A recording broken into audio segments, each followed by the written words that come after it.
ഞാനങ്ങനെ അസാമാന്യമായൊരു രീതിയിലേക്ക് പൗരോഹിത്യത്തിലേക്ക് വന്ന ആളാണെന്ന് പറയാൻ പറ്റില്ല. പക്ഷേ എനിക്ക് തീരെ താല്പര്യമില്ലായിരുന്നു. എൻ്റെ ഓർമ്മ വെച്ച കാലം മുതൽ എനിക്ക് അച്ഛനാവുക എന്ന് പറയുന്നത് ഒട്ടും തന്നെ താല്പര്യമില്ലാത്തൊരു കാര്യമായിരുന്നു. ഞാൻ 10ാം ക്ലാസ്സിൽ പഠിക്കുന്ന കാലത്ത് ഞങ്ങളുടെ പള്ളിയിൽ ഏതൊരു സഭയിൽ അച്ഛൻ, ഞാൻ ഓർക്കുന്നില്ല, ആ അച്ഛൻ ദൈവവിളി പ്രോത്സാഹനമായിട്ട് വന്ന് ഞങ്ങളെല്ലാവരും കണ്ട് വലിയ പ്രസംഗമൊക്കെ പറഞ്ഞു. അപ്പം വളരെ നല്ല പ്രസംഗമായിരുന്നു. അപ്പോൾ എല്ലാവരും ഭയങ്കരമായിട്ട് ആകൃഷ്ടരായി. ഞങ്ങളൊരു 23ഓളം പേര് എൻ്റെ ക്ലാസ്സിലുണ്ടായിരുന്നു. അന്ന് അവിടെ ഉണ്ടായിരുന്ന 22 പേരും അച്ഛൻ തന്ന ഷീറ്റിനകത്ത് പേരൊക്കെ എഴുതി സെമിനാരിൽ പോകാൻ ആൺപിള്ളേരും മടത്തി പോകാൻ പെൺപിള്ളേരും എഴുതി കൊടുത്തു. അപ്പം ഒരാൾ മാത്രം എഴുതുന്നില്ല. അപ്പം അച്ഛൻ ചോദിച്ചു എന്താണ് എഴുതാത്തത് എന്ന് പറഞ്ഞു. അപ്പോൾ വെച്ചാൽ എനിക്ക് ഉറപ്പാണ് ഞാൻ എൻ്റെ വിളി കുടുംബജീവിതമാണ് എന്ന് പറഞ്ഞു. 10ാം ക്ലാസ് വെച്ച് ഉറപ്പിച്ചതാണ്. പക്ഷേ ഒരു ട്വിസ്റ്റ് വന്നത് എന്താണെന്ന് വെച്ചാൽ എഴുതി കൊടുക്കാത്തത് ഞാനാണ്. ഞാൻ മാത്രം അച്ഛനായി, ബാക്കി എല്ലാവരും ഇന്ന് കുടുംബജീവിതം നയിച്ചുകൊണ്ടിരിക്കുന്നു.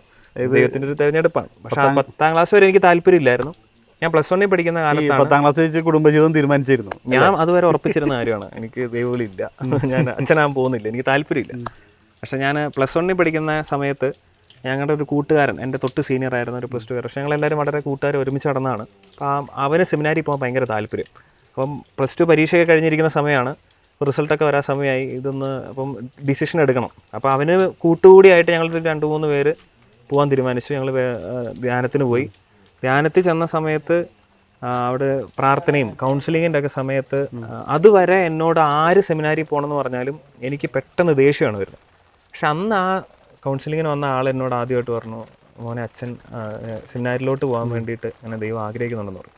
പക്ഷെ അത് ആ കേട്ടപ്പം ഞാൻ സാധാരണ രീതിയിൽ എന്നോട് അച്ഛനാവാൻ പോകണമെന്ന് ബാക്കിയുള്ളവർ പറയുന്ന പോലെയല്ല എനിക്ക് മനസ്സിലായത്. ഞാൻ ഇതിനു മുന്നേ ധ്യാനം കൂടിയിട്ടുണ്ട്, കൗൺസിലിങ്ങുകളും കൂടിയിട്ടുണ്ട്, എൻ്റെ ആദ്യത്തെ ഒന്നുമല്ല. പക്ഷെ അന്ന് എനിക്കത് ഭയങ്കരമായിട്ട് അത് ഫീൽ ചെയ്തു. അന്നത്തെ ആരാധനയെ ഞാൻ ആത്മാർത്ഥമായിട്ട് പ്രാർത്ഥിച്ചു. അന്ന് മുതൽ എൻ്റെ തീരുമാനം മാറി. അത് എന്താണോ, എങ്ങനെയാണോ, എന്തുകൊണ്ടാണ് മാറ്റിയതെന്നൊന്നും എനിക്കറിയില്ല. എൻ്റെ ജീവിതത്തിൽ വേറൊരു എക്സ്പീരിയൻസ് അതുപോലെ ഉണ്ടായിട്ടില്ല.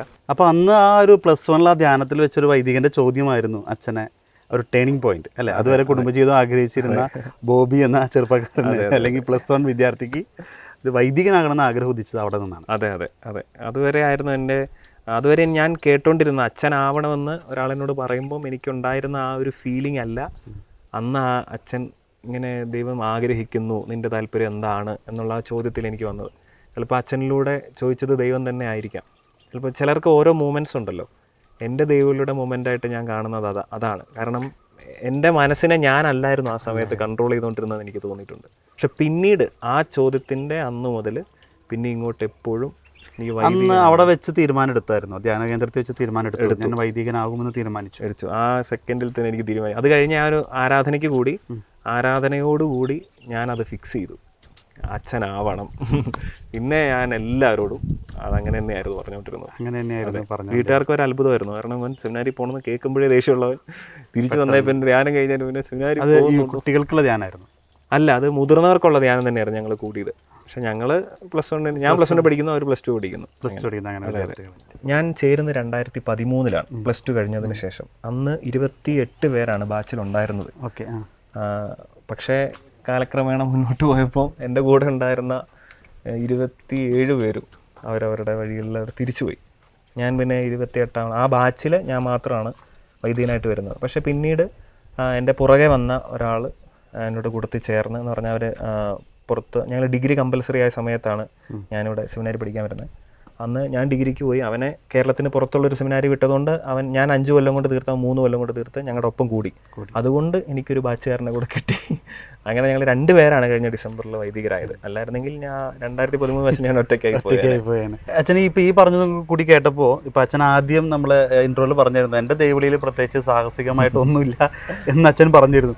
പക്ഷേ ഇപ്പോൾ ഈ പറഞ്ഞിടത്തോളം തന്നെ വരുമ്പോൾ തന്നെ സാഹസികമായിട്ട് കാര്യം. കാരണം അന്ന് ആ ഒരു 10ാം ക്ലാസ്സിൽ 22 പേര് അച്ഛന്മാരാവാൻ എഴുതി കൊടുത്തു, ഒരാൾ എഴുതി കൊടുത്തില്ല. ആ കൊടുക്കാത്ത ആള് അച്ഛനായി. 22 പേരും ഇന്ന് കുടുംബജീവിതം നയിക്കുന്നു. അന്ന് ആ വൈദികനോട് പറഞ്ഞത് എനിക്ക് കുടുംബജീവിതം നയിക്കണം എന്നാണ്. പക്ഷേ ദൈവം കണ്ടത് മറ്റ് ഒരു ഇതില്ല. ആ ഒരു തെരഞ്ഞെടുപ്പ്, ആ 23 പേരിൽ നിന്ന് ഒരാളെ ദൈവം കണ്ടെത്തി തെരഞ്ഞെടുപ്പ്, അത് സാഹസികം തന്നെയായിരുന്നു ദൈവത്തിൻ്റെ. പിന്നീട് ഇപ്പോൾ സെമിനാരി വരുമ്പോൾ അച്ഛൻ പറഞ്ഞു 28 പേര് ഒരുമിച്ചുണ്ടായിരുന്നു. അവസാനം അതേ ബാച്ചിൽ ഒരാൾ മാത്രമായി, ബാക്കി 27 പേരും പോകേണ്ടതായിട്ട് തിരിഞ്ഞ് ആ സമയത്ത് അവസാനിപ്പിക്കേണ്ടതായിട്ട് വന്നിട്ടുണ്ട്. അവിടെയും ദൈവം തിരഞ്ഞെടുത്ത ഒരേ ഒരാൾ അത് ബോബി അച്ഛൻ തന്നെയാണ്. അപ്പോൾ ഇത് വലിയൊരു സാഹസികം തന്നെയാണ്. അല്ലെങ്കിൽ ദൈവത്തിൻ്റെ ആ ഒരു തെരഞ്ഞെടുപ്പ് ദൈവം അനാദ്യം മുതൽ ഇപ്പോൾ നമ്മളൊക്കെ പറയുന്ന പോലെ അമ്മയുടെ ഉദരത്തിൽ വെച്ച് തന്നെ ദൈവം നിന്നെ കണ്ടിട്ട് പേര് വല്ലി വിളിച്ചിട്ടുണ്ട് ദൈവം അങ്ങനെ പറയുന്ന ആ ഒരു ദൈവത്തിൻ്റെ തെരഞ്ഞെടുപ്പ് തീർച്ചയായിട്ടും അതാണ് ഇവിടെ നമുക്ക് കാണാൻ സാധിക്കും. എൻ്റെ ദൈവവിളിയിൽ ഞാൻ അങ്ങനെ വലുതായിട്ട് ഞാനൊന്നും ചെയ്തിട്ടില്ല എന്ന് പറയാൻ കാരണം ഞാൻ ഒന്നും ചെയ്തിട്ടില്ല, ചെയ്തത് മുഴുവൻ ദൈവമായിരുന്നു. ദൈവത്തിൻ്റെ വഴിയിലൂടെ ദൈവം മുന്നോട്ട് നീക്കിക്കൊണ്ടിരുന്നു. മറ്റുള്ളവർക്ക് ചിലപ്പോൾ അത് അത്ഭുതമാണ്. ഞാൻ എന്നെ സംബന്ധിച്ച് ഞാൻ വളരെ കാഷ്വലായിട്ട് വന്നു, സെമിനാരിൽ ചേർന്നു, അങ്ങനെ പോകുന്നു. പക്ഷെ നമുക്ക് ഈ സംരക്ഷണം ഫീൽ ചെയ്യുന്നുണ്ട്. ഞാൻ പറഞ്ഞതുപോലെ എന്ന് ചാഞ്ചാട്ടം തോന്നുന്നു അന്ന് ദൈവം നമ്മുടെ കൂടെ നിൽക്കുന്നതായിട്ട് ഫീൽ ചെയ്യുന്നുണ്ട് ഒത്തിരി കാര്യങ്ങളോടെ.